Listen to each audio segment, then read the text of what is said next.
యాదవ కులం సాధారణంగా వైష్ణవ సాంప్రదాయాలని అనుసరిస్తారు. వారు శ్రీకృష్ణుని పూజిస్తారు. యాదవులు హిందూ మతంలో క్షత్రియ వర్ణం కిందికి వస్తారు.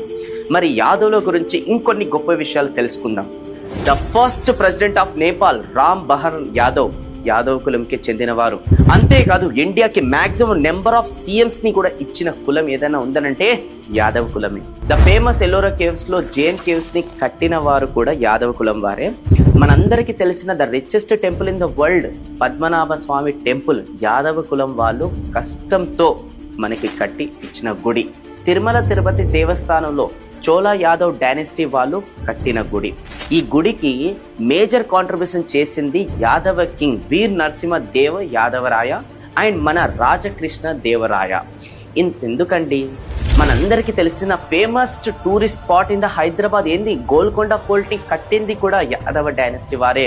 ఇంకా ఆంధ్రప్రదేశ్ అనే పేరు అందకే యాదవ్ అనే పేరు నుండి వచ్చింది. ఎందుకంటే అప్పట్లో ఆ ప్రాంతంలో వారి జనాభా అధికంగా ఉంది కాబట్టి. ఆంధ్రప్రదేశ్ మ్యూజియంలో కూడా యాదవ రాజుల కాలంకి చెందిన బంగారు కాయిన్స్ ప్రిజర్వ్ చేసి పెట్టారు. ఇది చాలా దాండి మన యాదవుల కులం ఎంత స్వచ్ఛమైన కులం అని తెలియజేయడానికి.